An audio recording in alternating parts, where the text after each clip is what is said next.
여러분 제가 아시는 대로 전에 섬겼던 용산 침례교회는요, 이 여러 국적, 여러 나라 사람들이 그 교회에 출석했었는데요. 그 중에서 이 남아프리카 공화국에서 온 한 흑인 부부가 있었습니다.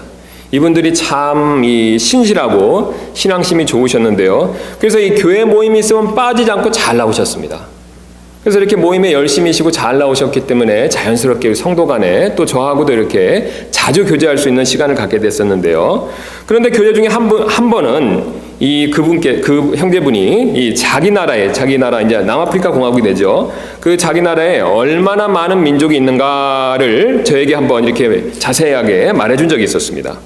이 남아프리카 그분 말씀에 의하면 남아프리카 공화국에는 이 여러 흑인 민족들이 참 많이 있다고 합니다. 근데 그 중에서도 이 13개의 민족이 가장 대표적인 민족이 된다라고 그 사실을 저에게 알려주셨는데요. 그런데 이 13개의 민족의 말이 다 다르다고 합니다.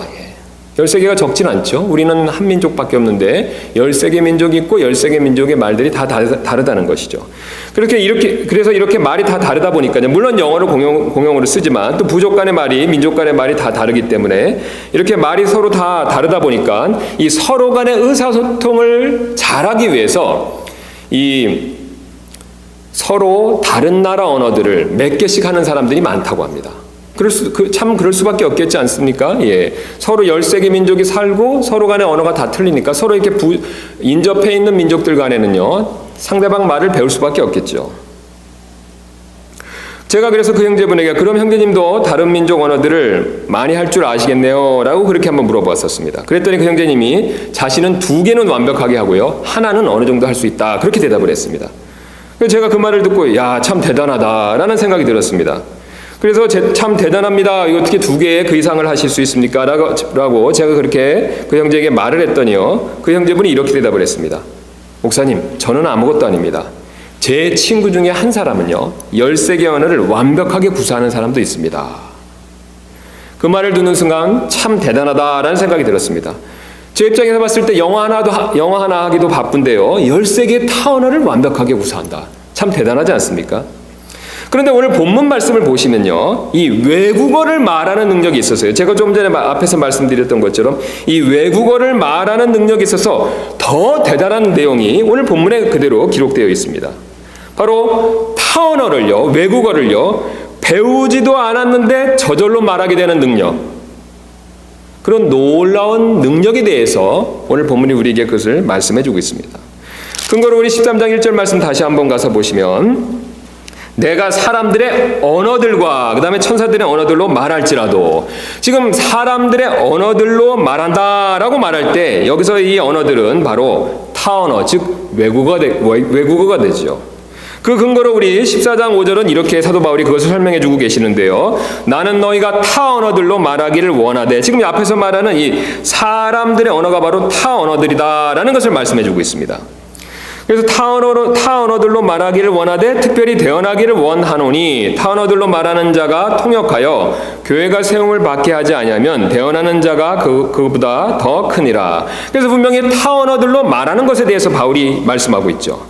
자, 그래서 그 결과 그 당시 고린도 교회에서는요, 배우지 않았는데도요, 타 언어를 그것을 저절로 말하게 된 사람들이 있었습니다. 자, 그렇다면 우리는 한 가지 질문이 생기는데요. 어떻게 그런 능력을 갖게 되었을까요? 바로 성령님의 선물을 통해서 그런 능력을 받게 되었다라는 것을 성경에 보여주고 있습니다. 그 근거로 우리 사도행전 2장 1절부터 12절 말씀 한번 가서 보도록 하겠습니다. 아주 분명하게 성령님의 은혜로 선물로 그런 일이 있었다라는 것을 사도행전이 보여주고 있죠. 2장 1절부터 12절 되겠습니다. 우리가 잘 아시는 대로 오순절 날에 있었던 일이죠. 제가 사도행전 2장 1절부터 12절을 받들어 읽도록 하겠습니다. 오순절 날이 충만히 임하였을 때 그들이 다 한 마음이 되어 한 곳에 있더라. 갑자기 하늘로부터 급하고 강한 바람 소리 같은 소리가 나고 그들이 앉아있던 온 집안에 그것이 가득하며. 자, 그래서 급하고 강한 바람 소리가 났는데 그것이 무엇인지 이어서 설명해주고 있지 않습니까? 3절입니다. 또 불에 혀같이 갈라진 것들이 그들에게 나타나 그들 각 사람 위에 앉더라. 이 오순절주의 그 다음에 이 성령운동을 강조하는 분들은 이 불에다 초점을 맞추지만요, 우리가 오늘 본문 말씀을 유심히 보면 불에 초점이 있는 것이 아니라 어디에 초점이 있습니까? 불에 혀같이 있지요. 혀에 초점이 있습니다. 그래서 불에 혀같이 갈라지는 것들이 그들에게 나타나 그들 각 사람 위에 앉더라. 자, 불에 혀같이 갈라지는 것들이 그 사람들 각각 위에 앉았더니 어떤 결과가 있는지 4절 보겠습니다. 그들이 다 성령님으로 충만하여 성령께서 그들에게 말하게 하시는 대로 다른 언어들로 말하기 시작하더라. 놀랍지 않습니까? 불의 혀같이 갈라지는 것, 곧 성령님이 임한 결과 어떤 일이 벌어졌습니까? 다 각자가 다 다른 외국어로 말하기 시작했다는 것이죠. 배운 적이 없는데 외국어로 말했다는 것입니다. 그 내용을 이어서 5절이 계속해서 설명해주고 있죠. 독실한 자들은 곧 유대인들이 하늘 아래 모든 민족으로부터 나와 예루살렘에 거하고 있었는데 이제 이 일이 널리 퍼짐에 그 무리가 함께 와서 그들이 자기 자신의 말로 말하는 것을 각 사람이 들음으로 당황해 하더라. 그래서 지금 각자의 언어로 듣는 내용에 대해서 당황해 한다라는 것을 말씀하시죠. 7절입니다. 그들이 모두 놀라고 이상히 여기며 서로 이르되 보라, 말하는 이 사람들이 다 갈릴리 사람들이 아니냐. 이 갈릴리 사람들은 해외에 나간 적이 없는 사람들이라는 거죠. 한마디로 지금으로 얘기하면 무슨 뜻입니까? 촌사람들이라는 거죠. 갈릴리는 촌동네입니다. 예루살렘과 다르게 촌동네는 거죠. 촌동네 사는 해외에 나가본 적이 없는 이 갈릴리 사람들인데 그 사람들이 놀랍게도 자기들의 나라 말로, 언어로 얘기를 한다는 거죠. 어떤 언어로 얘기하는지 한번 보도록 하겠습니다. 8절입니다. 그런데 어떻게 우리 각 사람이 우리가 태어난 곳에 우리 언어로 듣느냐. 그러면서 우리가 어떤 사람들인지 구체적으로 말씀하시는데요. 우리는 바데 사람과 메데 사람과 엘람 사람이며 또 메소포타미아와 유대와 갑바도기아와 본도와 아시아와 부르기아와 밤빌라와 이집트와 구레네 부근의 리비아의 여러 지방에 거하는 사람이고 또 로마에서 온 나그네 곧 유대인과 유대교 개종자와 크레테 사람과 아라비아 사람이라. 그들이 우리 언어들로 하나님의 놀라운 일들을 말함을 우리가 듣는도다 하고 그들이 모두 놀라 의심하며 서로 이르되 이것이 무엇을 뜻하는가 하더라. 여러분 어떻습니까? 세어보시면 바로 14개 지역에서, 유대 지역을 빼고 14개 지역에서 온 사람들이다라고 얘기하고 있죠. 그러니까 유대인들이 지금으로 치면 어떻게 되냐면요, 유대인들의 해외 동포가 되죠. 유대인들이지만 해외에 사는 사람들입니다. 근데 이 사람들이 신앙심이 좋기 때문에 오순절을 지키기 위해서 지금 이 예루살렘에 왔다가 바로 이 사도들이 각각의 자기 나라 말로 말하는 내용을 듣고 있습니다. 그런데 이 사람들이 아무래도 우리들의 자녀들처럼 어떻습니까? 또한 유대교를 개종한 이방인들도 거기 포함되어 있다고 10절이 말씀하시는데요. 아무래도 이방인이며 또한 해외 동포이기 때문에 우리들 자녀들처럼요, 이 모국어인 유대어, 아람어가 좀 서툴렀겠죠. 자, 그래서 하나님께서 특별히 성령님을 통해서 이들에게 복음을 잘 들을 수 있도록, 복음을 잘 전달할 수 있도록 이들이 쓰는 말로 전하실 필요가 있었던 거죠. 그래서 그 결과 기적과 같은 능력을 통해서 사도들이 배우지도 않았는데 갑자기 그들이 이런 말을 할 줄 아는 그런 선물을 그들에게 주신 것입니다. 그리고 이런 능력을 여러 이방인 교회에게 주셨다라는 것을 사도행전이 보여주고 있고요. 오늘 고린도 교회에도 이런 놀라운 능력을 주셨다라는 것을 성경이 우리에게 말씀해주고 있습니다. 여러분 어떻습니까? 사실 이런 능력은 대단한 능력이지 않습니까? 배우지도 않았는데 갑자기 그것도요, 다른 나라 말을 합니다. 지금 우리 입장에서 이것을 이해한다면요, 배우지도 않았는데 어떻습니까? 중국어나 불어 같은 것을 한다는 거죠. 물론 여러분 가운데 배우신 분도 계시겠지만 사실은 우리식으로 치면 중국어나 불어 같은 말을 배우지도 않고 하게 되는 그런 현상을 지금 말씀해주고 계시죠. 사실 이것보다 더 어려운 말들이 되겠죠. 왜냐하면 거기 나오는 말들이 메데어, 엘람 언어, 그 다음 아라비아 언어, 우리가 더 생소한 그런 말들이지 않습니까? 사실 얼마나 대단합니까? 그러나 이 고린도 교인들은요, 이런 대단한 선물을 받았지만 이 다른 사람에 대한 배려가 부족했습니다. 그래서 이 외국어를요, 아무 때나 말하기 시작했다는 거죠. 특히 모임에서 기도하거나 찬양을 부르거나 또 교제를 나눌 때 외국어로 말하는 일이 너무나도 자주 있었습니다. 그래서 그 문제를 사도 바울이 우리 본문으로 다시 가시면 이 14장에서 자세히 다루고 있는데요. 우리가 그것을 지금 잠깐 우리 간단하게 좀 살펴보도록 하겠습니다. 지금 우리가 지금식으로 우리가 현재 우리 교회의 모습으로 만약에 비유를 해서 말씀을 드린다면 우리가 대표 기도를 할 때 갑자기 이 고린도 교회에서는 어떤 일이 벌어졌냐면요. 이 중국어로 기도를 하는 거죠. 이렇게 앞으로 나오셨는데 대표 기도를 하시는데 중국어로 기도를 합니다. 그 다음에 찬송을 다 같이 부르는데 갑자기 어떤 분이 성령님의 선물을 받았다고 불어로 찬송을 합니다. 또 어떤 분은 러시아어로 찬송을 하는 일이 벌어지는 것이죠. 게다가 이런 은사를 받은 분이 한 분이 아닙니다. 여기 보면 여러분들이 받았다는 내용들이 나오는데요.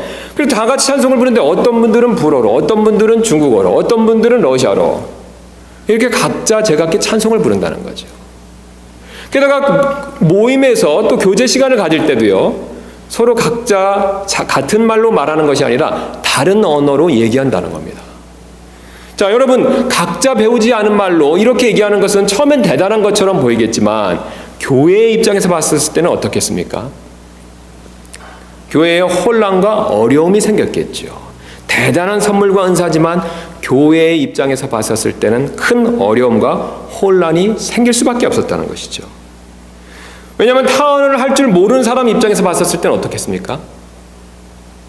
정신이 없어 보였겠죠. 사도 바울은 그들의 이런 모습에 대해서 고린도전서 14장 23절에서 이렇게 꼬집어서 말합니다.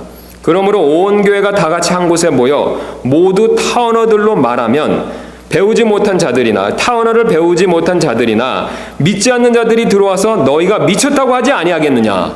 여러분 그렇겠죠. 우리 같이 예배드리는데 어떤 분들은 중국어로, 어떤 분들은 불어로, 어떤 분들은 러시아어로 각자 말로 막 찬양도 하고 기도도 합니다. 그러면 다른 사람이 와서 봤었을 때 어떻다고 생각하시겠습니까? 이 교회는 정말 이상한 교회구나. 그런 생각이 들겠죠. 왜냐하면 그 사람들이 하는 말을 전혀 알아듣지 못하기 때문에 그렇다는 것입니다. 사실 지금 바울은요, 이런 타언어를 말하는 것이 나쁘다고 말하거나 이를 금지하는 것이 절대로 아닙니다.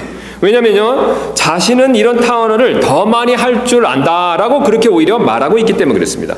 그래서 14장 18절 말씀 보시면요, 내가 너희 모두보다 타언어들을 더 많이 말함으로 내 하나님께 감사하노라. 오히려 바울이 더 많이 할 줄 알았다는 것이죠. 그는 배워서도 할 줄 알았지만요, 또 특별히 선물을 받아서도 할 줄 알았다라는 것을 얘기하고 있습니다. 그렇지만 바울은요, 그들 가운데 누구보다도 타언어를 많이 할 줄 알았지만 상대방이 이해하지 못하는 이런 타언어보다는요, 이해할 수 있는 말이 더 중요하다고 그렇게 강조하고 있습니다. 그래서 14장 19절 말씀 보시면요, 그러나 교회에서는 내가 알지 못하는 언어로 10,000마디 말을 하느니 차라리 이해하면서 5마디 말을 하여 내 목소리로 다른 사람들도 가르치리라. 여러분, 왜 바울이 지금 10,000마디 외국어로 말하는 것보다요, 이해할 수 있는 5마디 말이 낫다고 말하고 있습니까? 그 답을 14장 6절에서 보여주고 있는데요. 14장 6절을 가서 잠깐 확인해 보도록 하겠습니다. 우리 잠깐 뒤로 넘기시면 14장 6절에 바울이 이렇게 말을 하고 있죠. 이제 형제들아, 내가 너희에게 가서 타언어들로 말하고 계시나 지식이나 대언이나 교리로 너에게 말하지 아니하면, 그 다음에 뭐라고 말씀하고 있습니까? 너희에게 무슨 유익을 끼치리요. 타언어로 얘기하면 무슨 뜻입니까? 유익이 없다는 것이죠. 그래서 오히려 자기는 절제하고 타언어로 얘기하지 않고요, 계시나 지식이나 대언이나 교리, 그것을 알아들을 수 있는 말로 여러분들의 유익을 위해서 제가 그렇게 말하기를 원합니다 라고 그렇게 얘기를 하고 있죠. 바로 모르는 말을 하면 당연히 어떻습니까? 다른 사람에게 아무런 유익이 없기 때문에 그렇다는 것이죠. 아무리 금쪽 같은 하나님 말씀, 대언의 지식의 말씀을 다른 사람을 위해서 해준다고 하더라도요, 타언어로 얘기하면, 알아듣지 못하는 말로 하면 소용이 없다는 것이죠. 바울은 이 내용을 더 쉽게 이해시켜주기 위해서 이어지는 7절에서 악기에 비유해서 설명하고 있죠. 그래서 밑에 7절 말씀 한번 보도록 하겠습니다. 7절에 바울이 이렇게 말씀하고 있습니다. 필이나 하프같이 생명 없는 것들이 소리를 낼 때 소리의 그분을 주지 아니하면 필이나 하프 소리가 무엇을 뜻하는지 어찌할리요? 만일 나팔이 분명하지 못한 소리를 내면 누가 전쟁을 준비하리요? 지금 사도 바울이 지금 피리와 하프와 나팔에 비유해서 이들이 하고 있는 잘못을 지적해주고 있죠. 여러분 잘 아시는 대로 필이나 나팔이 음정이나 박자 없이 그저 삑삑 소리만 내면 어떻습니까? 어떤 음악적인 내용을 전달해 주기는커녕 시끄러운 소리가 될 뿐이죠. 그렇지 않습니까? 예, 제가 그것을 잘 설명드리려고 이렇게 장난감이지만 피리를 준비했습니다. 제가 잠깐 한번 이걸 불어보겠습니다. 장난감이랑 똑같은 소리만 나죠. 이걸 제가 계속 부르면요, 음정이나 박자 없이 계속 부르면 어떻습니까, 여러분? 귀가 따가우시죠. 시끄러우시죠. 이렇게 음정이나 박자 없이 피리를 불면 음악적 감동을 주기는커녕 오히려 시끄러워진다는 것이죠. 여러분, 사랑도 이와 마찬가지가 됩니다. 여러분, 사랑이 없으면요, 우리가 아는 대단한 하나님의 말씀을 아무리 대단한 방법으로 전한다고 하더라도요, 듣는 사람에게는 소음처럼 들릴 수가 있습니다. 사도 바울의 표현대로, 우리가 읽었던 1절의 표현대로 소리나는 징과 울리는 꽹과리처럼 소리만 났지 상대방에게 시끄럽게 들릴 수 있다라는 뜻이 되겠습니다. 쉬운 예로 제가 한국에 있었을 때 이 지하철을 타고 다니면요, 가끔 전철 안에서 큰 소리로 복음을 전하는 분들을 볼 수가 있었습니다. 여러분들도 보신 적이 분명히 있으실 것입니다. 그런데 그런 분들 중에 어떤 분들은요, 이 앉아있는 사람들에게 일일이 가서 돌아다니면서 예수님 믿으라고 큰 소리로 외치는 분들이 있습니다. 어떤 분들은 점잖게 말씀하시고 그 다음에 내리시는 분도 있지만, 어떤 분들은 친절을 베푼다고 일일이 가면서 큰 소리로 예수님 믿으라고 외치시는 분들이 종종 있었습니다. 그러다 보면 어떤 불신자분이 그것을 듣고 있다가 시끄러우니까 그만하라고 소리를 치는 경우가 그런 경우가 또 종종 있었습니다. 그러면 이에 아랑곳하지 않고 그런 분은요, 더 큰 소리로 예수님 믿으라고 더 외칩니다. 거기 앞에 가서 더 외친다는 것이죠. 그리고 전철문이 열리면 의기양양하게 내리는 모습을 제가 자주 보았었습니다. 여러분 어떻습니까? 열정은 참 대단하시죠. 그러나 그 열정에 사랑이 부족하기 때문에 그분이 전하는 말씀은 다 옳지만요, 다 사실이고 다 진리지만 듣는 사람에게는 오히려 시끄러운 소리로 들릴 수 있다는 것이죠. 여러분 왜 그렇습니까? 오늘 4절 말씀을 보시면요, 사랑은 오히려 친절하기 때문에 절대로 큰 소리로 강요하지 않기 때문에 그렇습니다. 또한 사랑은 오래 참기 때문에 절대로 논쟁하려 들지 않기 때문에 그렇다는 것이죠. 이런 친절과 오래 참음이 그분의 목소리와 태도에 배어있지 않기 때문에 오늘 사도 바울의 표현처럼 소리나는 징과 꽹과리처럼 시끄럽게 들릴 수도 있다는 것이죠. 여러분 사실 이런 예는 허다합니다. 제가 한국에 있었을 때 보면 어떤 분들은 이 킹제임스 성경을 소개할 때마다 꼭 다투는 분이 계십니다.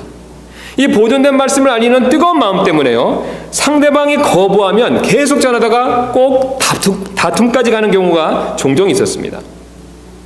게다가 상대방이 반박하는 말이라도 하면요, 진리를 수호해야 한다고 지지 않고 싸우는 경우도 많이 봤습니다. 그리고 진리를 받아들이지 않는다고 격분하는 그런 모습도 참 많이 보았었습니다. 그러나 아무리 진리를 전한다고 해도요, 사실 사랑이 없이 전하면 듣는 사람에게 소리나는 징과 울리는 꽹과리처럼 시끄럽게 들릴 수도 있다는 것이죠. 여러분 왜 그렇습니까? 사랑은 무례히 행동하지 않고 쉽게 성내지 않기 때문이라는 것이죠. 사랑하는 마음 가운데 전했다면요, 사실 싸울 일도 화낼 일도 분명히 없을 것입니다. 오히려 진정으로 사랑하는 마음 가운데 전했다면요, 그분이 그것을 받아들이지 않았었을 때 누가복음 19장 41절에서 예수님이 예루살렘을 향해 우셨던 것처럼 눈물이 날 수도 있다는 것이죠. 여러분 우리 주님께서는 자신의 복음을 전했었을 때, 예루살렘 사람들이 그것을 받아들이지 않았었을 때 그들에게 임박한 하나님의 심판을 생각하시면서 우시는 모습을 우리에게 분명히 보여주고 있습니다. 여러분 우리가 진리를 전할 때 눈물 대신 분노가 난다면요, 사실 이것은 사랑이 부족하다는 증거일 뿐이라는 것이죠. 이뿐만이 아닙니다. 바울은 이어지는 2절에서 이렇게 말씀하고 있습니다. 우리 2절 가서 다시 한번 보도록 하겠습니다. 내가 대언하는 선물이 있고 모든 신비와 모든 지식을 이해하며 또 모든 믿음이 있어 산을 옮길 수 있을지라도 뭐라고 말씀하고 계십니까? 사랑이 없으면 내가 아무것도 아니요. 지금 사도 바울은 여기서 이 모든이란 말을 3번을 강조하고 있습니다. 그래서 모든 신비, 모든 지식, 그 다음에 모든 믿음을 얘기하고 있다는 것이죠. 우리가 잘 아시는 대로 성경을 보시면 하나님의 왕국의 신비에 대한 내용이 나오고요.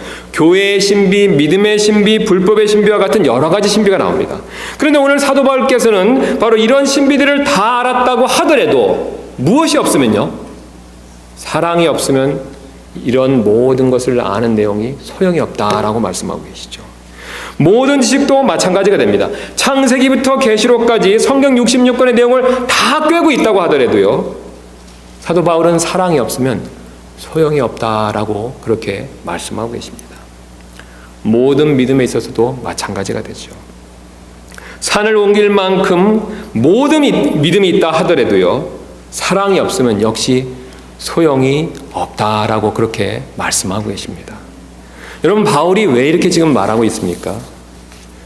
이런 박식한 사람은요, 성경을 모든 것을 알고 모든 신비를 알고 그다음 모든 산을 움직일 수 있는 그런 모든 믿음을 갖고 있는 사람이라고 하더라도요, 이런 사람은요, 사실 성경과 하나님에 대해서 많은 것을 알아도 가장 중요한 한 가지를 놓치고 있기 때문에 그렇죠.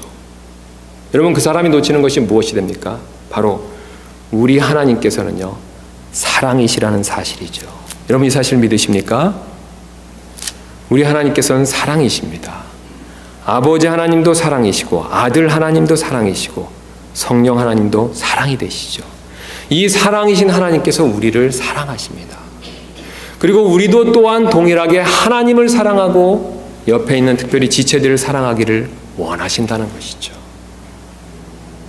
예수님께서는 이 사실을 우리에게 분명히 가르쳐 주셨습니다. 이 마태복음 22장 36절부터 40절에서 옛 계명인 율법의 가장 큰 명령이 무엇이라고 말씀해 주셨습니까?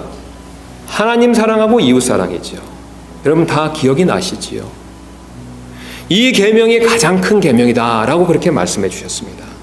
또한 예수님께서는 요한복음 13장 34절에서요. 새 계명을 주셨는데 그건 역시 뭐라고 말씀해 주셨습니까? 내가 너희를 사랑하는 것 같이 너희도 서로 사랑하라는 것이지요. 여러분, 옛 계명과 새 계명의 내용이 어떻습니까? 다 똑같죠. 서로 사랑하라는 것입니다.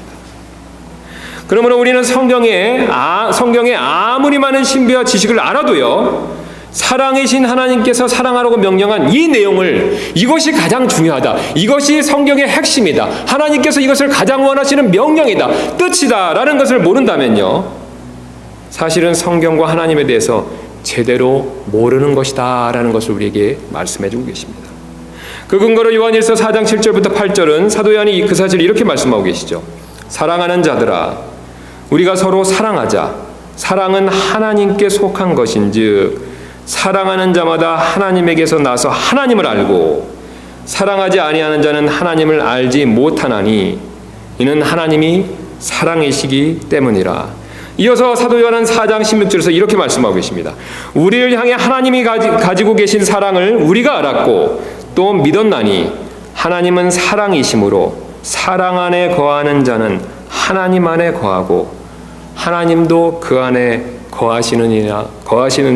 아멘. 여러분, 오늘 본문을 기록한 사도 바울은 사도 가운데서 성경 지식에 있어서는 가장 해박했던 사람이죠.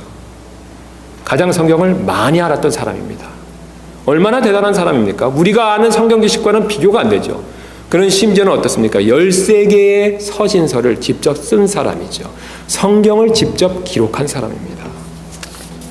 그런데 그가요, 성경을 다 배워보고 자기가 하나님의 성령의 감동을 받아 성경도 써보고 그것을 다른 사람들에게 가르쳐봤더니 다른 것 모든 것을 다 알아도요, 모든 신비와 모든 지식을 다 안다고 하더라도요, 하나님께서 사랑이신 것을 모르고 서로 사랑하지 않는다면 사실은 성경과 하나님에 대해서 제대로 아는 것이 아니다라고 그렇게 결론을 우리에게 내려주고 있는 것이죠. 그 사실을 13절에서 사도 바울은 이렇게 말씀하고 있지 않습니까?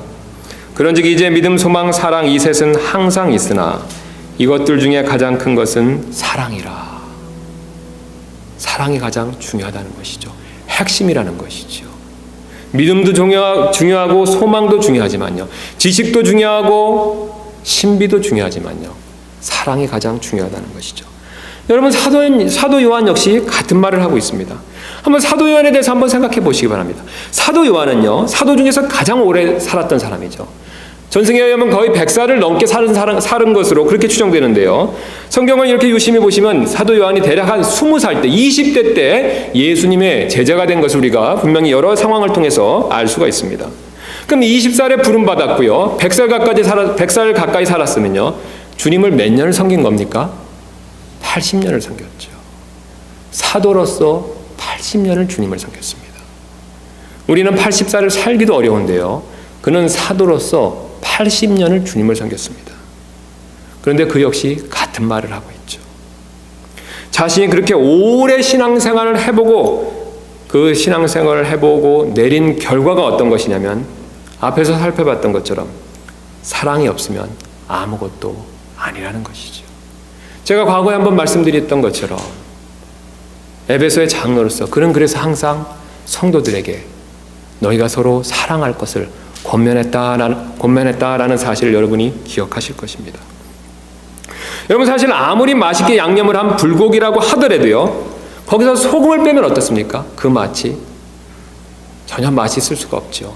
온갖 양념을 버무리고 정말 깨소금에 여러 가지 고급의 비싼 양념들을 불고기를 하기 위해서 다 넣었다고 하더라도요, 소금이 빠지면 제맛을 낼 수가 없죠.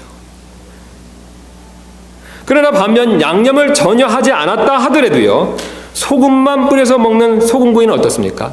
제맛을 내지 않습니까? 여러분, 이와 마찬가지가 됩니다. 우리가 온갖 신비 성경 지식을 다 알고 큰 믿음이 있다 하더라도요, 사랑이 없으면요, 소금 빠진 불고기처럼 아무 맛이 없을 수 있다는 것이죠. 사실 예수님의 제자의 맛이 나지 않는다는 것입니다.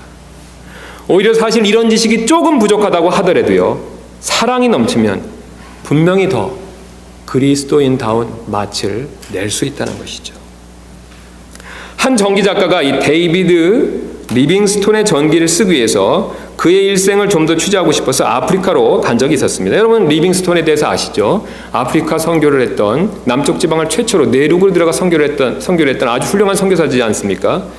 그래서 그 전기 작가가 리빙스톤을 만난 많은 사람들에게 다음과 같이 그 전기를 쓰기 위해서 다음과 같은 질문을 했다고 합니다. 리빙스톤이 무슨 말을 했습니까? 리빙스톤이 어떤 설교를 했습니까? 리빙스톤이 어떤 일을 한 것이 여러분들에게 제일 감동이 되었었습니까? 그런데 그런 얘기를 듣고 있던, 그런 질문을 받고 있던 사람들 중에 한 명이요, 눈을 깜빡깜빡하면서 다음과 같이 말한 내용이 그 전기 작가의 마음에 감동을 주었다고 합니다. 우리는 리빙스톤이 무슨 말을 했는지 오래전 일이라 다 잊어버렸습니다. 무슨 말을 했는지도, 무슨 설교를 했는지도 다 잊어버렸습니다. 그러나 우리는 한 가지를 여전히 기억하고 있습니다. 리빙스톤은 우리를 사랑했습니다. 그는 정말로 우리를 사랑했습니다. 우리가 기억하는 것은 바로 이것입니다. 여러분, 어떻습니까? 사도 바울이 8절에서 말씀하신 그 말씀이 그대로 이루어진 것을 보여주고 있지 않습니까? 사랑은 결코 없어지지 아니하되 대언은 있다 해도 없어질 것이요 타언을도 있다 해도 그칠 것이며 지식도 있다 해도 사라지리라. 여러분, 우리가 아는 성경 지식, 믿음 이런 것들은 무한한 것이 아닙니다. 우리가 주님 배웠었을 때, 장차 천국에 갔었을 때 이런 것들은 다 한계가 있는 것으로 끝난다는 것이죠. 그러나 사랑은 결코 없어지지 않을 것이다 라고 사도 바울이 그 사실을 우리에게 말씀해 주고 있습니다. 여러분, 이것이 다가 아닙니다. 바울은 사랑에 관해서 3절에서 마지막으로 이렇게 말씀하고 있죠. 우리 3절 말씀 다시 한번 가서 보도록 하겠습니다. 내가 모든 재산을 바쳐 가난한 자들을 먹이고 또 내 몸을 불사르게 내줄지라도 사랑이 없으면 그것이 내게 아무 유익을 주지 못하느니라. 오늘 바울이 13장 전체에서 사용한 이 사랑에 해당하는 그리스어는 우리가 잘 아시는 대로 아가페다라는 단어가 됩니다. 이 단어는 아시는 대로 대가 없이 희생적인 사랑을 의미하는 단어가 됐죠. 그래서 그리스어 이 아가페는요, 성경에서 27번, 27번 사용되는데요. 우리 킹제임스 성경은 이를 전부 체러티로 번역했습니다. 그래서 아가페라는 단어를요, 킹제임스 성경은 그것을 러브하고 그 차이를 두기 위해서 체러티라는 단어를 썼다는 것이죠. 그리고 이를 살리기 위해서 우리가 보고 있는 흠정역 성경은요, 그 사랑이란 단어를 체러티를 보여주기 위해서 굵은 글씨로 처리했습니다. 여러분 지금 사랑이란 단어가 굵게 표시된 것이 보이십니까? 예, 그 다음에 그 옆에 가서 오른쪽에 가서 보시면 대조 성경이 있으신 분들은 그게 다 체러티가 되죠. 그래서 지금 우리가 굵은 글씨로 써진 이 사랑이란 단어는요, 대가 없이 희생적으로 치러진 사랑, 즉 체러티, 아가페라는 단어가 됩니다. 즉 지금 바울은요, 내가 재산을 바쳐 가난한 자들을 먹이고 또 내 몸을 불사르게 내어줄지라도요, 대가 없는 희생적인 사랑으로 한 것이 아니라면 소용이 없다라고 그 사실을 우리에게 말씀해 주고 있습니다. 여러분 사실 우리 마음에는요, 우리가 정직하게 우리 자신을 살펴본다면요, 우리의 마음의 중심에는 항상 이기심이라고 우리가 부르는 그런 죄성이 도사리고 있죠. 그래서 우리는 다른 사람들에게 이 뭔가를 줄 때요, 뭔가 구제를 해주고 뭔가를 베풀 때 나도 모르게 대가를 바랄 때가 참 많이 있죠. 감사를 바라고 또 칭찬을 바라고 또 준 것만큼 받고 싶은 그런 마음이 들 때가 참 많이 있습니다. 사실 예수님께서 바리새인들의 구제 행위를 칭찬하지 않고 꾸짖으신 이유가 바로 여기에 있지 않습니까? 그래서 그 근거로 마태복음 6장 2절에서 예수님께서 이렇게 말씀하셨습니다. 우리의 이기적인 마음에 대해서요. 그러므로 너는 구제할 때 위선자들이 사람들로부터 영광을 얻으려고 회당과 거리에서 하는 것처럼 내 앞에 나팔을 불지 말라. 진실로 내가 너에게 이르노니 그들은 자기들의 보상을 받았느니라. 이기심에서 구제하는 그 내용에 대해서 예수님께서 정확히 찔러서 말씀해 주셨죠. 여러분 사실 비단 바리새인뿐만 아니라 우리 모두는 이렇게 대가를 바랄 때가 너무나도 많습니다. 여러분 그러나 하나님께서는요, 그분이 우리에게 보여주신 사랑은요, 사실 대가 없는 사랑입니다. 하나님께서는 분명히 우리를 사랑하고 계십니다. 여러분 정말 이 사실 믿으십니까? 예수 그리스도를 통해서 우리에게 그 사실을 분명히 보여주셨죠. 그러나 하나님께서 우리를 사랑하신 이유는요, 우리에게 어떤 대가를 받으시기 위해서 사랑하신 것이 결코 아니라는 거죠. 하나님께서는 우리의 어떤 인정, 우리로부터 받을 수 있는 인정이나 존경이나 심지어는 우리의 감사가 필요하셔서 우리를 사랑하신 것이 절대로 아닙니다. 사도행전 17장 25절은 이 사실을 이렇게 말씀하고 계십니다. 또 무엇인가를 필요로 하시는 것처럼 사람들의 손을 통해 경배받지 아니하시나니. 하나님은요, 우리로부터 뭔가를 받기 위해서, 얻기 위해서 우리를 사랑하신 것이 결코 아닙니다. 사실 그렇게 생각하신다면 이것은 분명히 이교도적인 이방신을 믿는 개념에서 나온 것이죠. 우리 하나님은 사랑이시고 그 사랑을 우리에게 한없이 주기를 원하십니다. 어떠한 대가, 어떠한 반대급부 없이 그냥 순수한 마음으로 이타적으로 우리에게 사랑을 베풀어 주신 것이죠. 여러분 사실 이런 하나님의 사랑은 놀랍지 않습니까? 이것은 사실 신비입니다. 어떻게 바라는 것 없이, 어떻게 대가 없이 그렇게 순수하게 희생적으로 모든 것을 줄 수 있을까? 이것은 신비죠. 그러나 한 가지 분명한 것은요, 오늘 사도 바울은 우리 역시 하나님의 이런 놀라운 희생적인 사랑을 깨닫고 우리도 이런 사랑을 실천하기를 우리에게 분명히 권면하고 있다는 것이죠. 어떤 목사님이 우리가 이런 사랑을 얼마나 잘 실천하고 있는지 알 수 있는 한 가지 방법을 말해주신 적이 있었습니다. 바로 4절부터 7절에 이 사랑이라는 단어 대신에요, 이 자기 이름을 놓고 한번 읽어보라는 것입니다. 그리고 그 내용이 얼마나 잘 어울리는가를 보면 내가 사랑을 얼마나 잘 실천하고 있는지를 알 수 있다라고 말씀해 주신 적이 있습니다. 그래서 제가 한번 해보았습니다. 지금 한번 해보도록 하죠. 그래서 여기 아시는 대로 우리 13장에 4절부터 7절에 그 사랑이라는 단어 대신 제 이름을 놓고 한번 제가 읽어보도록 하겠습니다. 김영우는 오래 참고 친절하며, 김영우는 시기하지 아니하며, 김영우는 자기를 자랑하지 아니하며, 우쭐대지 아니하며, 김영우는 무례히 행동하지 아니하며, 자기 것을 추구하지 아니하며, 쉽게 속내지 아니하며, 악을 생각하지 아니하며, 김영우는 불법을 기뻐하지 아니하고 진리를 기뻐하며, 김영우는 모든 것을 참으며, 모든 것을 믿으며, 모든 것을 바라며, 모든 것을 견디니라. 여러분 어떻습니까? 제가 이렇게 읽어보니까요, 참 어울리지 않지 않습니까? 제가 집에서 이렇게 미리 한번 읽어봤더니, 그래서 제가 이것을 읽어보고 참 어울리지 않는구나 라고 제가 이렇게 혼잣말을 했었을 때 제 아내가 옆에서 듣고 맞다라고 그런 말을 하더라고요. 여러분 그렇다면 여러분들은 어떠십니까? 여러분들도 지금 자신의 이름을 넣고 한번 읽어보시기 바랍니다.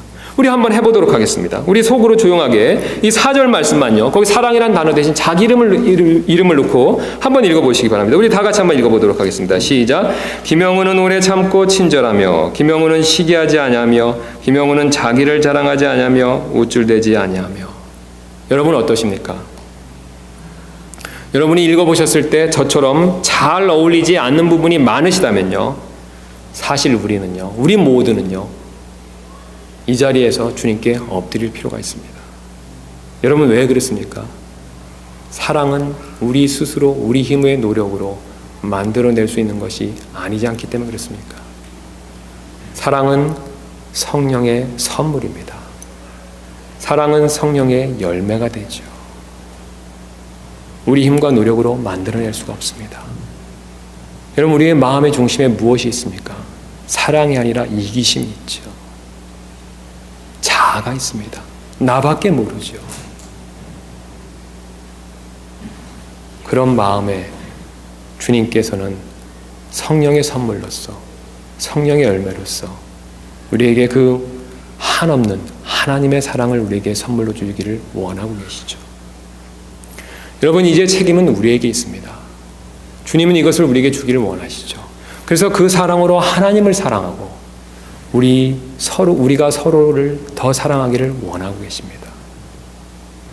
여러분 정말로 주님의 명령대로 이렇게 하나님을 사랑하고 서로 사랑하기를 원하신다면 우리는 이 시간 우리의 이 본 모습을 주님 앞에 인정하고 주님 앞에 간청할 필요가 반드시 있습니다. 나는 못해, 나는 원래 이래서 안 돼 라고 포기할 것이 절대로 아닙니다. 주님은 알고 계십니다. 어쩌면 이것이 당연한 것이라는 거죠. 그러나 주님은 반대로 말씀하십니다. 포기하지 말라. 좌절하지 말라. 나에게 와서 간구하라는 것이지요. 성령께 그것을 요청하라는 것이죠. 사도 바울은 이 사실을 이렇게 말씀하고 계십니다. 오직 가장 좋은 선물들을 간절히 사모하라. 사도 바울의 말씀처럼 이렇게 사모하시는 저와 여러분들 되시기를 주님의 이름으로 소원합니다. 우리 잠깐 기도하는 시간 좀 갖도록 하겠습니다.